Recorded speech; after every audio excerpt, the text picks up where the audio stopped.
So in the previous two videos, we've looked at a firm coming out of a competitive situation and a monopolist with no threat of entry. In this one, we're going to combine it to some extent, and we'll look at a monopolist, but a potential entrant as well. So there's a threat of entry, meaning that if the monopolist doesn't innovate, then the entrant will. We'll take exactly the same setup, 100 consumers, 60 high willingness to pay, 40 low willingness to pay, a current technology of 300 euros per motorbike, and a new technology of 200 euros per motorbike. Right? So the only difference now is in the competitive setting, so we can compare what the incentives to innovate or the value of innovation is to each of those firms. We currently are looking at a monopolist. This monopolist is the only firm producing and selling motorbikes, and that firm you could think has a patent on the old production technology. So it's the only firm that can produce at 300 euros per bike. The potential entrant is interested in innovating because you know that, or he knows that he can't produce at 300 euros, so if anything, he could only get the innovation and produce at 200 euros. So with innovation, let's first have a quick look at an in-video quiz to make sure that you're still with me. I hope that was fairly easy for you. So let's just repeat. The entrant staying out of the market means that there are production costs now of 200 euros for the monopolist.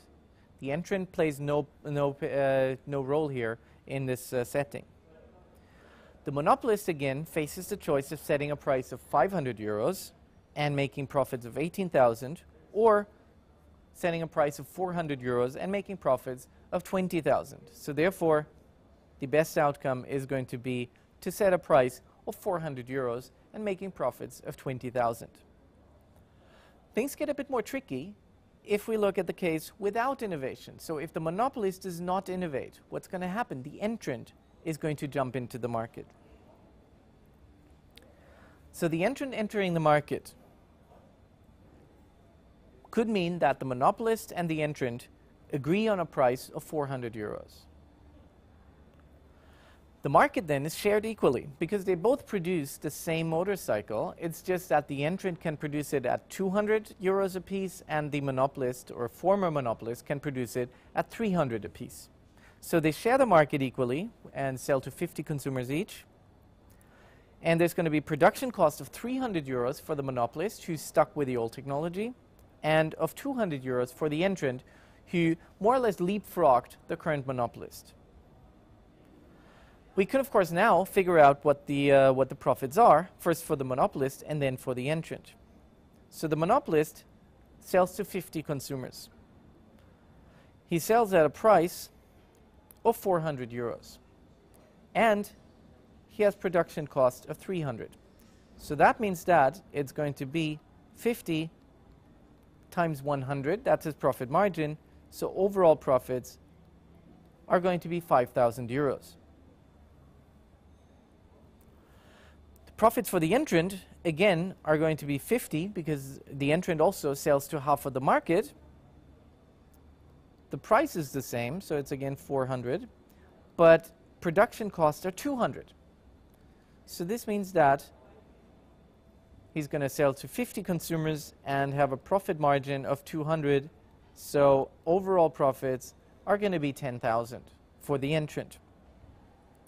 So from that we can derive what the value of innovation is. First, for the monopolist, simply by comparing the profits with innovation and the profits without. So with innovation, we know that the profits are going to be 20,000. Without innovation, the entrant is going to jump into the market and the monopolist is going to be left with a profit of 5,000.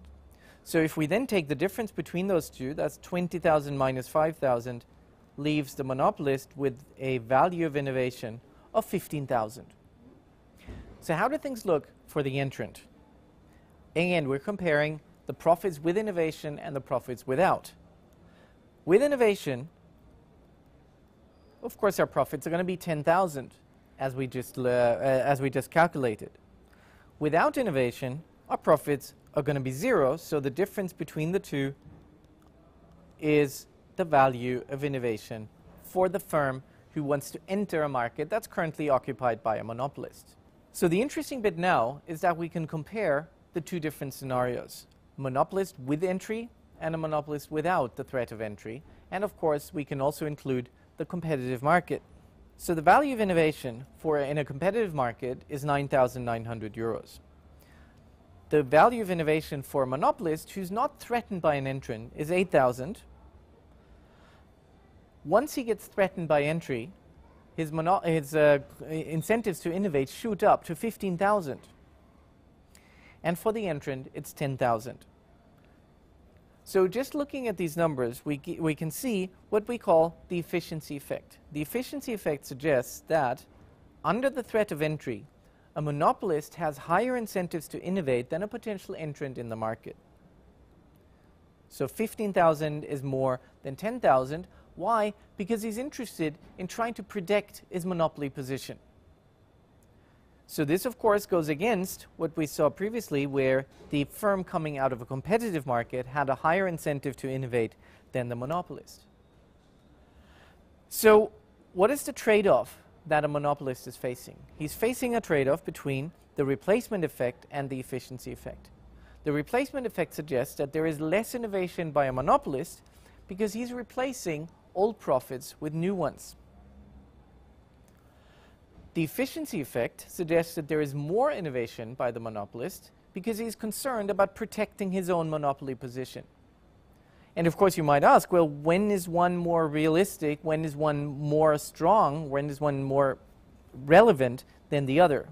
When does the replacement effect bite and when does the efficiency effect bite? Well, as we saw, the main difference, or the only difference between the second and the third model we looked at was the threat of entry.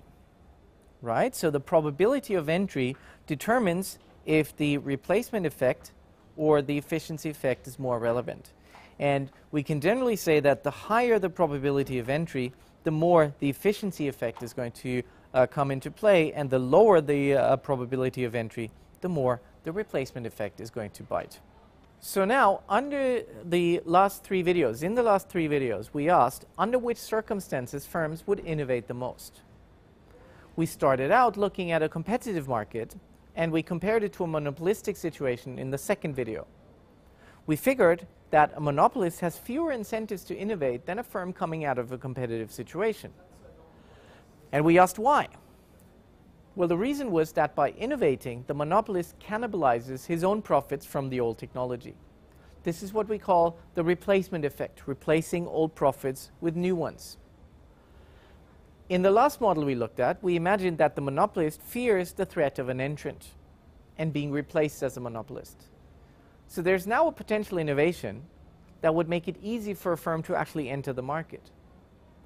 Under these circumstances, the monopolist will put in lots of effort and lots of money into this innovation.